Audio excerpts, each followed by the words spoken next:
2090. I'm only 21, and somehow I'm already responsible for keeping 32,000 people alive. They call us dome technicians, but the truth is we're just glorified janitors for the last breathable bubbles on Earth. No one's lived out in the open for over 50 years, not since the atmosphere turned toxic. These domes are all that's left.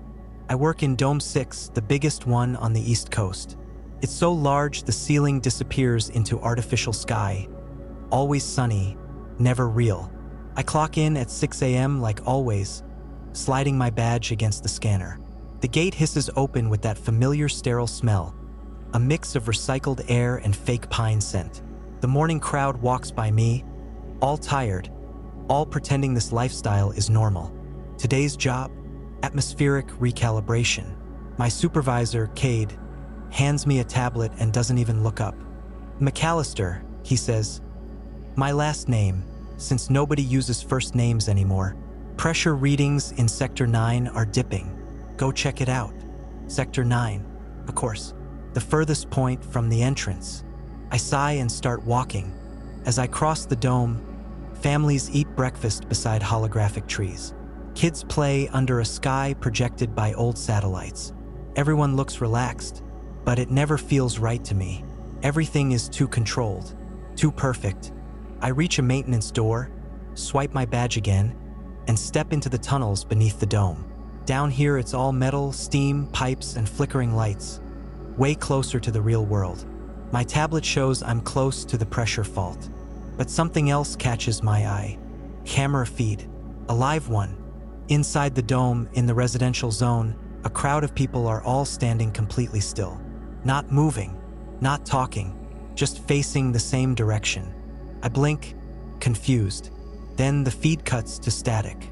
I shake my head. Probably another glitch, I mutter, but a cold feeling crawls up my spine. I keep walking towards Sector 9, not knowing that by the end of the day, nothing about the domes will feel normal ever again. Sector 9 is colder than usual. The second I step into the pressure control hallway, my breath fogs in front of me. That shouldn't happen. The dome maintains a stable 72 degrees Fahrenheit at all times. I check the panel. Temperature, 41 degrees Fahrenheit. Pressure, unstable. What the hell? I kneel down, removing the protective casing. The airflow tubes are vibrating like something's crawling through them. I hold my breath and wait. The vibration stops. Then, thud, something hits the inside of the pipe, hard enough to make the metal ring. I stumble back. Nope, we're not doing this today. I open my comms. Cade, I'm in Sector 9. We've got an obstruction in the vent system. Static answers me. Cade, nothing. I try again. Anyone from control? Communications are down in Sector 9. Still nothing. Perfect. Just perfect. I force myself to focus. The dome systems break all the time, overheating, pressure drops, leaks, but thuds from the inside? That's new. I grab a thermal scanner from my kit, hold it to the pipe, and wait for the reading. A heat signature appears. Humanoid. Too warm to be an animal. Too small to be an adult. My heart starts pounding. Is there a kid in the vents? I whisper to myself. I aim my flashlight at the nearest grate. My hands are shaking a little. I pry it open and shine the light inside. The tunnel is empty. No movement, no shapes, nothing. But the scanner still says something's in there. I frown, leaning closer, and then I notice something in the dust. Footprints, but they aren't shaped right. Human prints have toes. These don't. Just smooth, rounded impressions, like someone walking barefoot with no toes at all. The scanner suddenly spikes. Heat signature, right behind you. I spin around instantly, but the hallway is empty. All I hear is the low hum of the dome machinery and my own breathing echoing off the pipes. I swallow, trying to calm my pulse. Okay, must be a glitch, I tell myself, even though my voice cracks just slightly. I turn back to the tablet and freeze. The camera feed from earlier is back. The people who stood still, they're moving again. But not normally. They're walking in a circle perfectly synchronized. Heads down, hands hanging limp. like they're sleepwalking with their strings being pulled by something unseen. The feed distorts, cuts, comes back. Now they're all staring up at the dome's ceiling, not blinking, every single one of them. Another feed pops up beside it, automatically. Sector 9, live feed. My hallway. Something is standing behind me. I turn around fast, but again, nothing. Only the air feels wrong now. Too thick, too cold. Then the lights flicker out, and I hear footsteps, not walking away, walking toward me. The footsteps pound closer in the darkness. Then a flashlight snaps on, blinding me. McAllister? You alive? A familiar voice. It's Rhea, another dome specialist, older than me by maybe 3 years and always acting like she's my supervisor even though she's not. I let out a shaky breath. You scared the hell out of me. She lowers her flashlight. Good. Means your nerves still work. Controls down across half the dome. Cade sent me to find you. I rub my eyes. You saw the feeds? Her jaw tightens. Yeah, people acting weird isn't new. But this time, she trails off, shaking her head. This time it's different. She hands me her tablet. A map of Dome 6 fills the screen. 5 sectors are flashing red. Air quality's dropping, she says.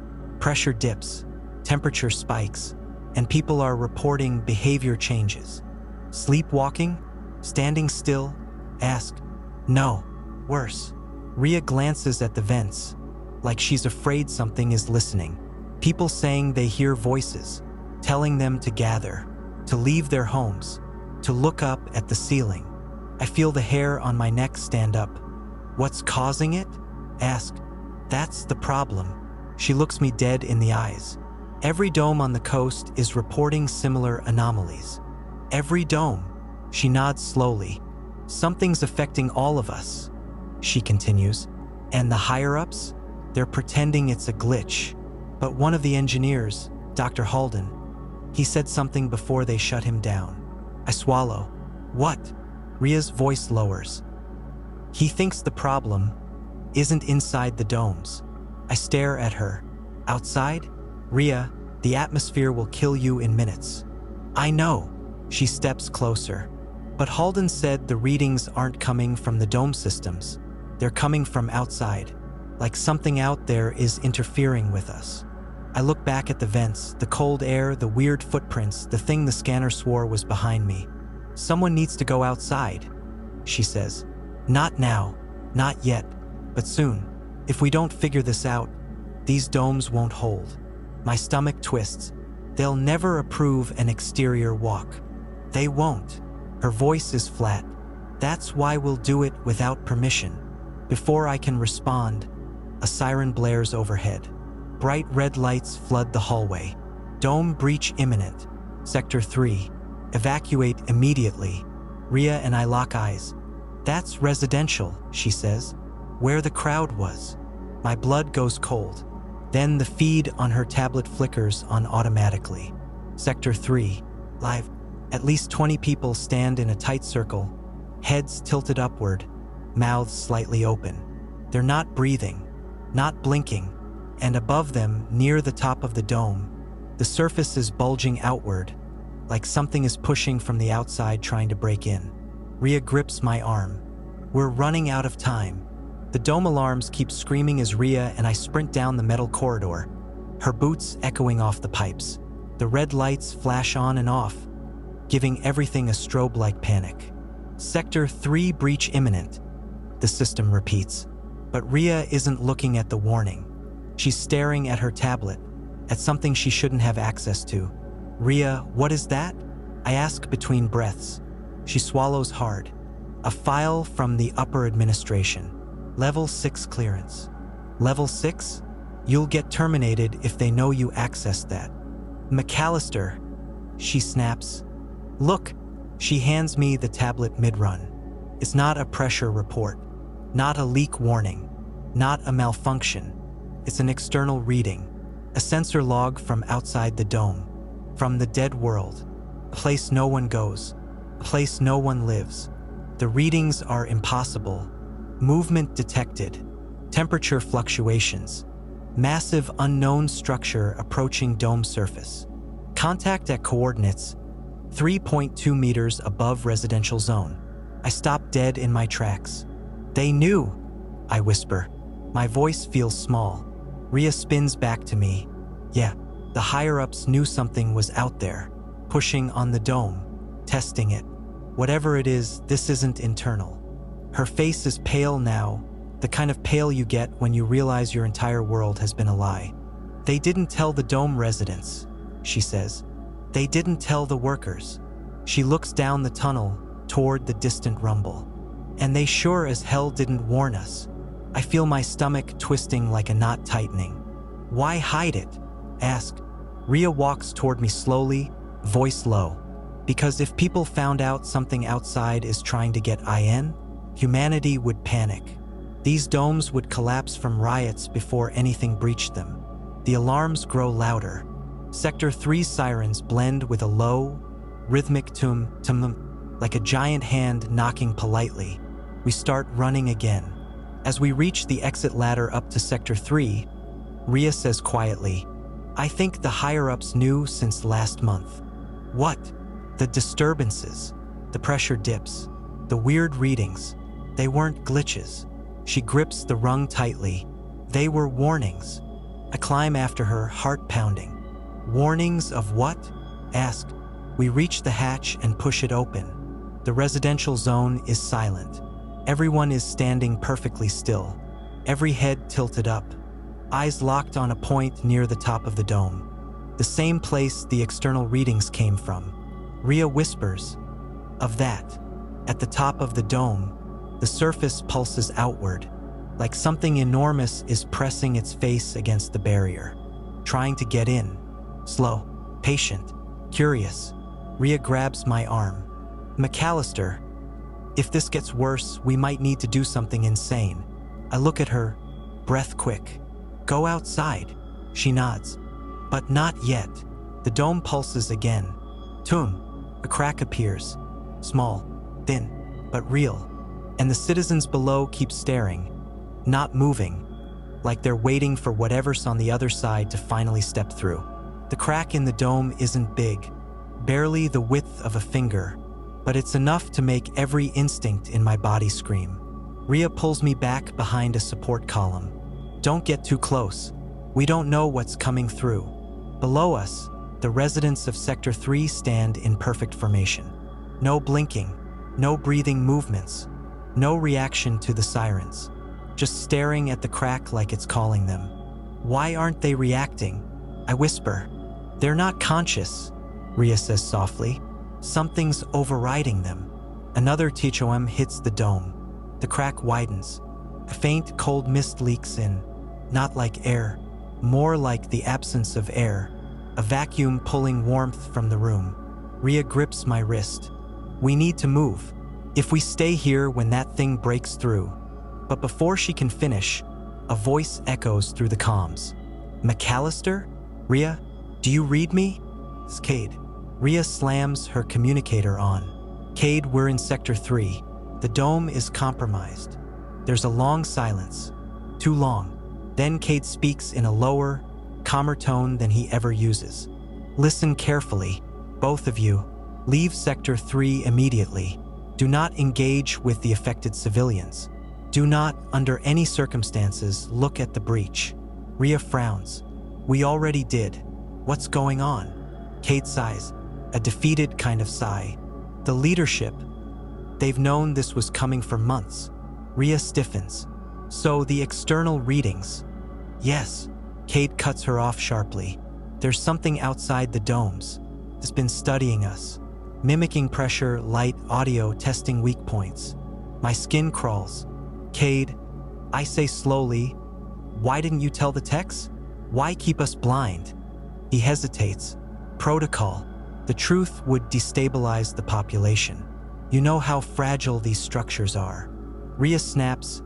You put everyone at risk. But Cade interrupts again, voice cracking. We didn't know it could do this. He switches the channel to a private frequency, just us, just him. Every dome on the continent is reporting mass behavioral shifts. Citizens freezing, forming groups, looking upward, all at the exact same time. Ria's voice trembles for the first time all day. It's controlling them. Or communicating, Cade corrects. We don't know. A harsh grinding sound erupts above us. The crack stretches, slow, long, like a smile pulled too wide. Cade hears it. Run. Now, both of you. But then he adds something that makes my blood go ice cold. And McAllister, keep Ria with you. You two might be the only specialists who can still think clearly. Ria's eyes widen. What do you mean, still think clearly? Cade says nothing for a moment. Then, some of the staff are starting to freeze, like the civilians. It's spreading. Cold silence. Then he whispers, whatever's outside. It's choosing who it takes first. The comms cut out. Ria grabs my hand hard.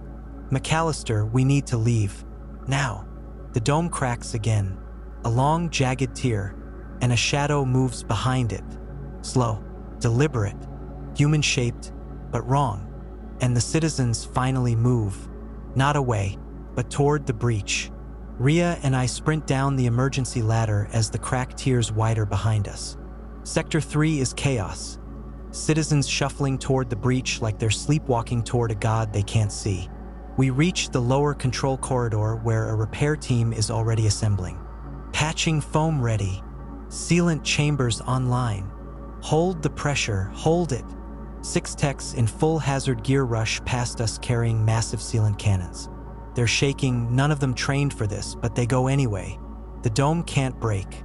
If it does, everyone inside dies. Ria grabs the nearest tech. Did Cade send you? He nods once, terrified. Orders are stabilize the crack before it spreads. No eye contact with the breach. They move fast. Foam cannons hiss. White polymer coats the tear, hardening instantly. Reinforcement clamps slam into place. The dome stops bulging. The shadow behind it disappears. We all stand there, breathless, waiting, listening. Ria exhales. We did it. The pressure readings are stable. She freezes. So do I, because the mist, that thin, cold strand that seeped through the crack earlier, didn't disappear. It's drifting across the floor like fog made of static. Pale, colorless, almost alive. One of the techs kneels beside it. What is that? Coolant leak or? The mist lashes upward. It surges into his helmet through the air vents. He screams, a raw guttural sound, and falls onto his back, convulsing. Get back, Ria yells. We stumble away as his body arches violently, the helmet visor fogging from the inside. His breathing becomes ragged, wet, and fast. Then it stops entirely for 3 seconds, before starting again. Slow, steady, wrong. He sits up, but not like a human sits up. More like a puppet being pulled upright by strings in its spine. His head turns toward us. Every movement sharp, jerky, too quiet. Gee, get his helmet off, another tech shouts. But we're too late. His visor cracks from the inside, a spiderweb fracture, and we see his eyes. They're dead white, veins dark and branching, pupils blown out to nothing. Then he opens his mouth, way too wide, and a sound comes out, a low, echoing clicking like teeth tapping against metal. Ria steps back. McAllister, I think it infected him. He stands, tilts his head, stares at each one of us like he's seeing heat signatures inside our bodies. Then he lunges. His speed is unbelievable. Inhuman, he tackles one tech, tearing into the suit, biting through the fabric, shaking violently like he's trying to chew his way inside. The others scream and scatter. Ria grabs my arm. That mist, it wasn't just air. It's a pathogen, a biological breach, a virus. I choke out. Worse. Her voice breaks. It came from outside. The infected tech lifts his head, jaw dripping, and looks directly at us. Then more citizens in Sector 3 begin to twitch, heads snapping toward the sound, bodies stiffening. Ria whispers, "It's airborne." I feel cold dread sinking in. If one crack let that thing in, I start. She nods slowly. then every single dome is already compromised. The infected tech lets out a horrible clicking roar and charges. We run. By the time we finished patching the breach, both of us were breathing like we'd run a marathon. The drones sealed the last microfracture with molten polymer, and Dome Sector 12 looked stable again, at least on the surface. But the air, something felt wrong. It was subtle at first.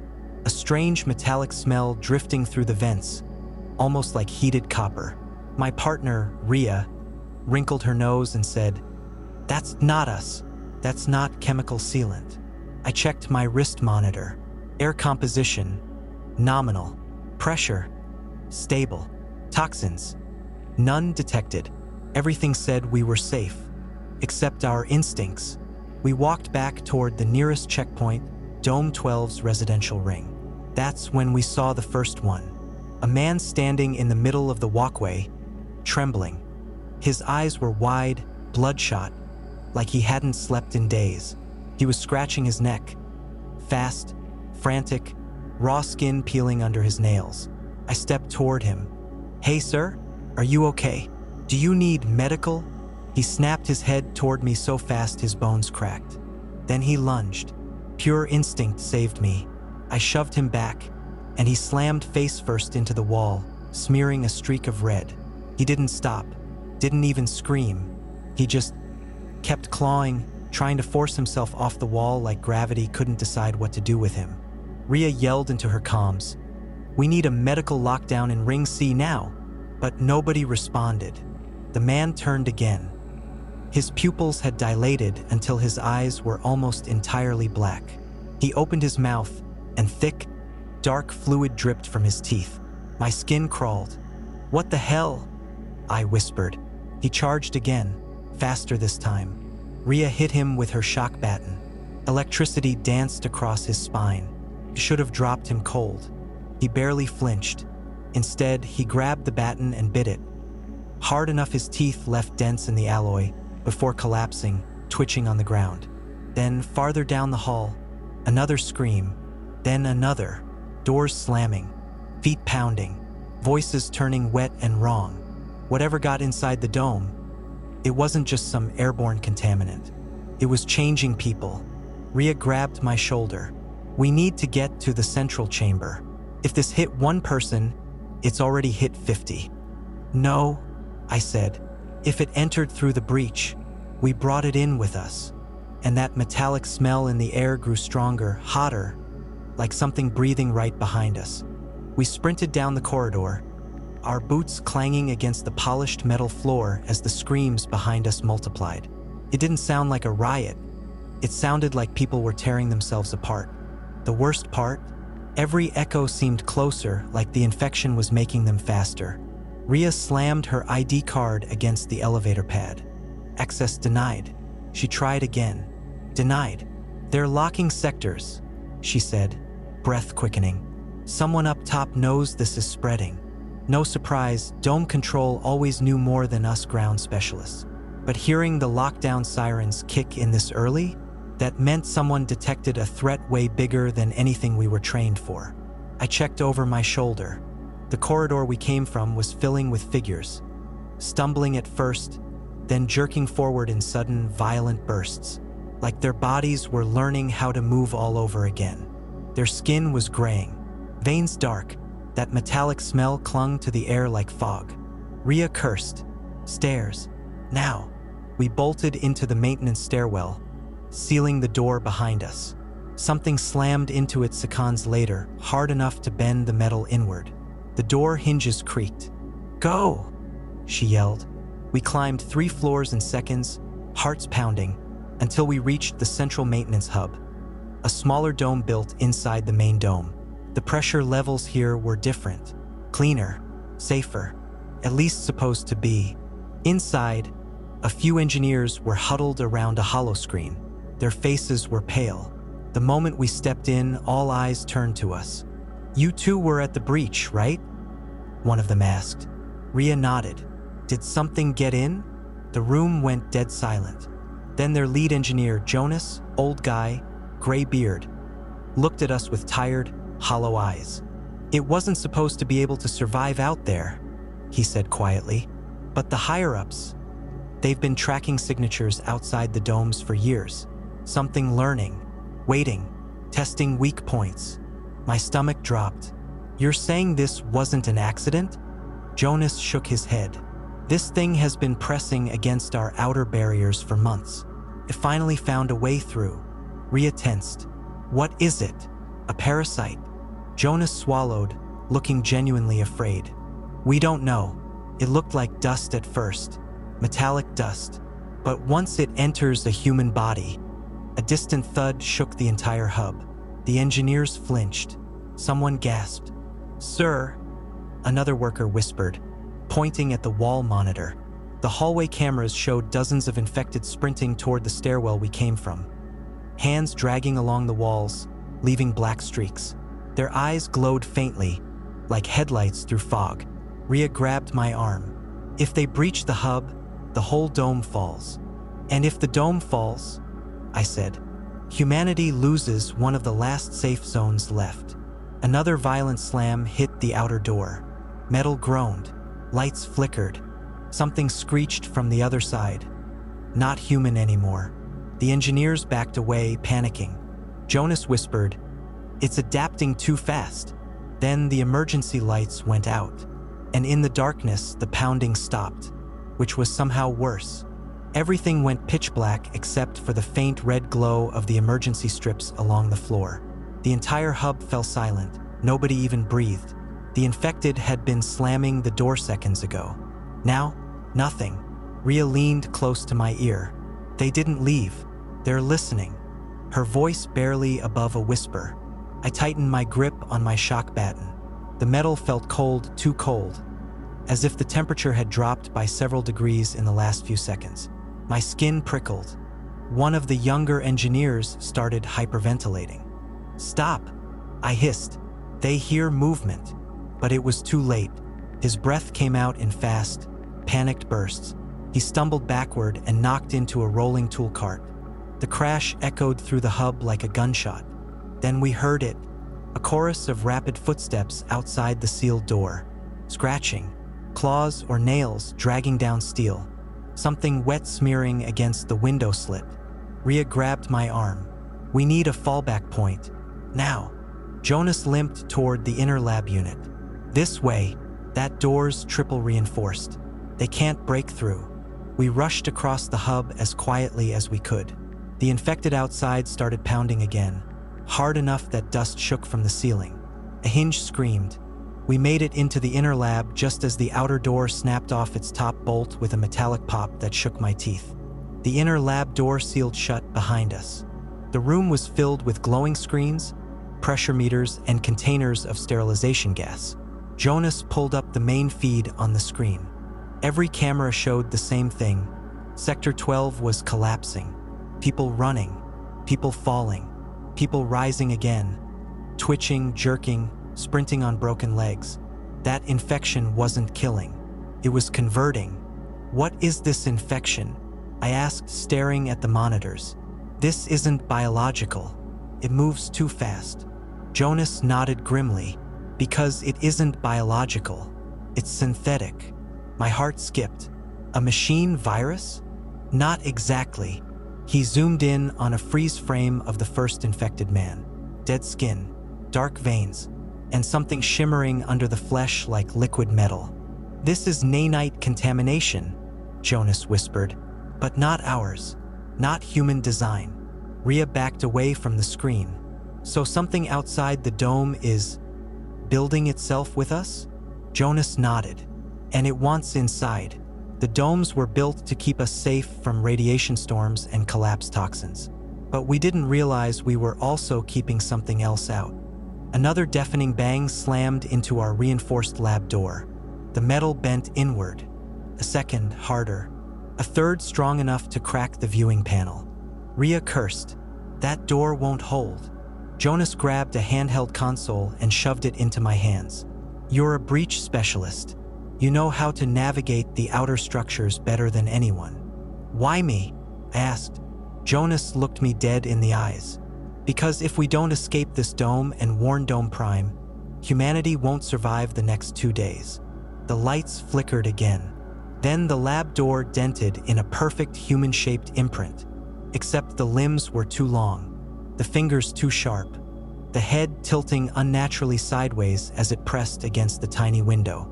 As I stared through, black, reflective, empty, the eye staring through the small window didn't blink. It didn't twitch. It just pressed closer, flattening against the reinforced glass like it was studying us, deciding which one to break first. Rhea whispered, "It knows we're trapped." Jonas tapped my shoulder urgently. "We don't have long. There's an auxiliary tunnel that leads out to the dome's exoshell. It's meant for emergency external repairs only." "You want us to go outside the dome?" I whispered. Jonas nodded. "It's the only way to bypass the infected sectors and reach the maglev line. Dome Prime needs the warning. If the other domes don't raise shields, they'll all be breached within hours." Rhea swallowed hard. "What about you?" Jonas didn't answer. A deep metallic screech dragged across the lab door, then stopped. Too quiet. He finally spoke. "I'll buy you time." "No," I snapped. "We go together." Jonas shook his head, his face grim. "Someone has to manually reset the lab's internal lockdown so the infected can't flood through the dome's core. If they get in there, everything fails." Rhea opened her mouth to protest, but boom, the viewing panel shattered inward as a pale, wrong-looking arm forced its way through, its joints bending backward. Black liquid smeared down the glass. The infected creature screeched with a broken vocal cord sound that made my spine twist. Jonas shoved us toward the back wall. "Tunnel entrance is behind the Deccan unit, go."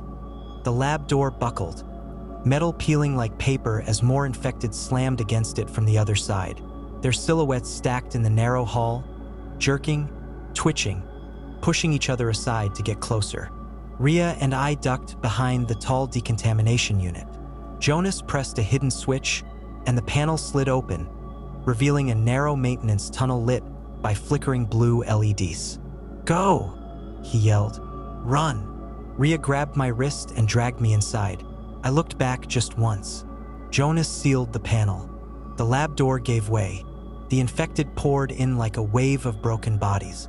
Before it shut completely, I heard Jonas roar, "Come on then!" Then the screaming started. The panel clicked shut, trapping the sound out.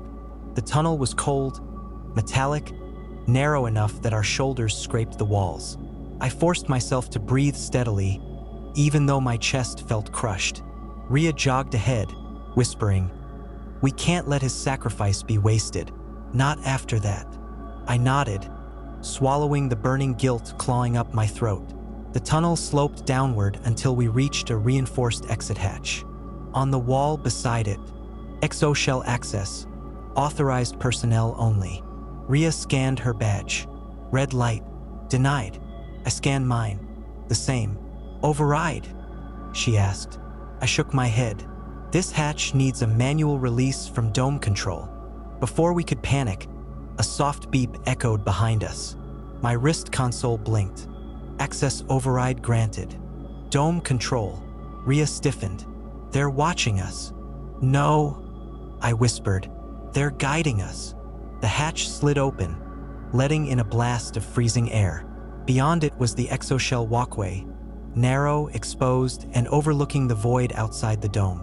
Fog rolled across the transparent curvature above us, but not normal fog. It shimmered like metallic dust swirling with intent. My blood ran cold. Rhea stared upward. "It's everywhere waiting." I stepped out onto the walkway, heart pounding. Humanity didn't just build the domes to survive the ruined Earth. We built them to hide. Stepping onto the exoshell walkway felt like walking on a tightrope stretched across the end of the world. The transparent dome curved above us. Normally you could see stars, or the dead orange glow of Earth's atmosphere. Not tonight. Tonight, the sky was swallowed by a churning silver fog, swirling like liquid metal caught in a storm.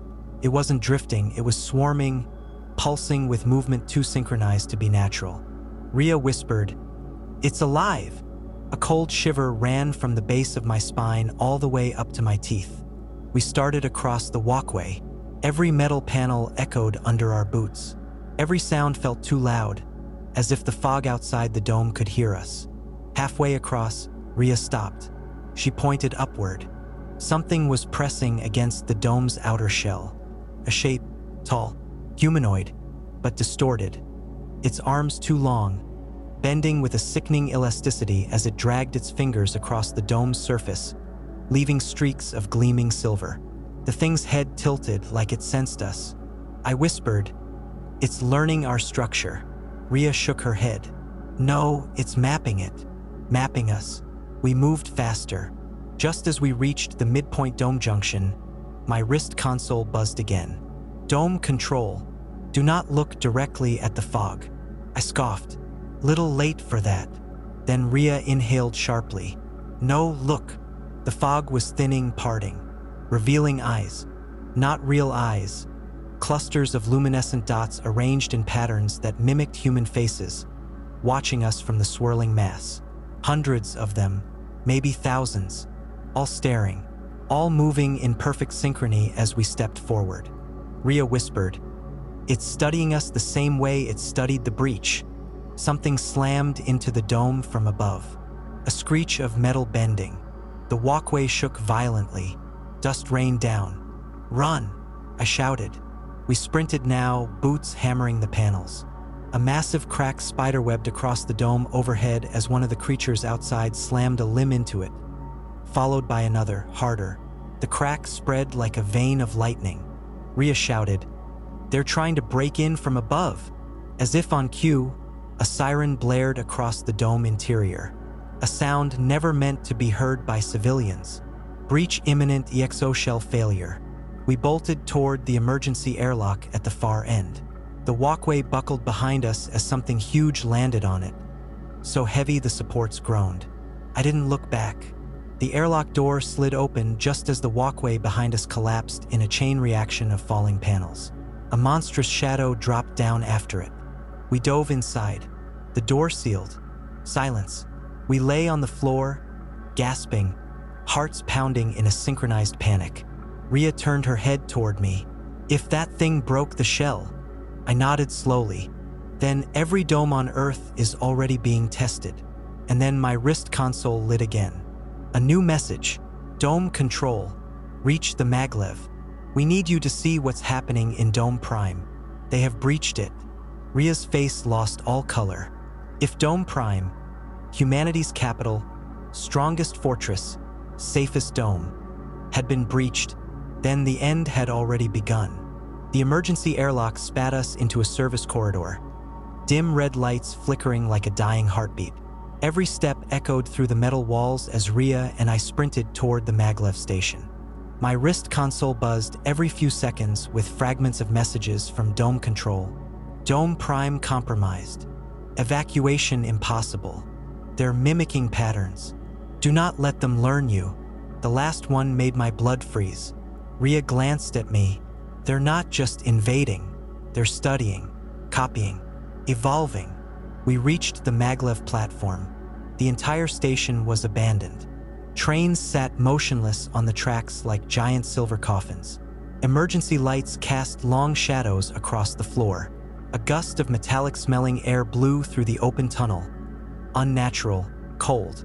The train arriving for us had no operator. It slid into place silently. The doors opened. "Do we trust it?" Rhea whispered. "No," I said, "but we don't have a choice." We boarded. The train rocketed forward, lights strobing past as we cut through the underground transit tubes beneath the domes. As we neared Dome Prime, the lights outside shifted from white to a sickly red. Then the train stopped. Not at a station, not at a platform, just stopped. The doors opened by themselves. A long corridor stretched ahead, filled with drifting silver fog. Rhea's voice trembled. "This is wrong. Dome Prime doesn't vent fog. It's sealed." I pulled out my baton even though it felt useless now. "Stay close." We stepped into the corridor. Bodies lay everywhere. Guards, workers, dome officials, collapsed like puppets with cut strings. No wounds, no struggle, just empty eyes, like something drained the humanity out of them. As we moved deeper, faint whispers drifted from the fog. Not words, not voices, just imitations, echoes of sounds humans make. Breathing, footsteps, crying, practicing, learning. We turned a corner and froze. There, standing in the middle of Dome Prime's atrium, was the source of the whispers. A human shape, or what used to be one. Its skin shimmered like rippling liquid metal, shifting between features, faces, voices, like it was trying on identities. Thousands of them, one after another in rapid sequence. Then it stopped shifting, turned toward us, and chose my face. Perfectly. Rhea gasped. It copied you. The thing opened its mouth, and my voice came out. You're the one they want. I staggered backward. What? Why me? Rhea grabbed my arm. We need to move. But the creature stepped closer, still wearing my face like a mask. You went outside the dome today, it said in my voice. And I watched you. My chest tightened. Outside? I didn't go outside. Rhea froze. You did. At the breach. When the seal cracked, you were the closest one to the breach before we noticed. The creature smiled with my teeth. You breathed me in first. My blood turned to ice. Rhea pulled me behind her, shaking. MC, you're infected. No, I whispered. I feel normal. I feel. The creature interrupted softly.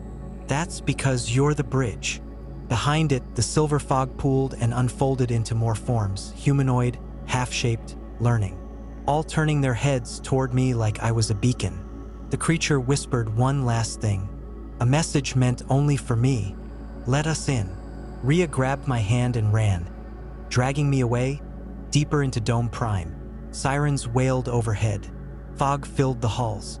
But even as we escaped, I felt something cold bloom in my chest, like a second heartbeat, like something waking up inside me, something watching. And I knew the truth, even before the next alarm sounded. The breach wasn't them getting in. It was them getting to me.